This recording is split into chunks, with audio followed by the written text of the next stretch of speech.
Wir haben hier einen Golf 6 GTI, Serie 211 PS, das ist der Steuerkettenmotor und der hat ja im Gegensatz zum Edition 35 und dem R eine andere Motorsteuerung, das ist die Bosch MED 17.5 und hier ist es jetzt auch möglich, die deaktivierte Schubabschaltung über 2 Stufen zu programmieren. Ja.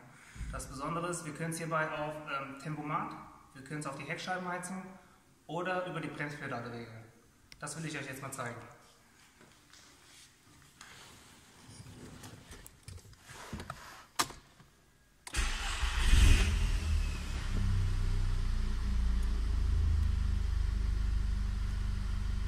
Wenn die EPC-Lampe leuchtet, das ist die Stufe 1.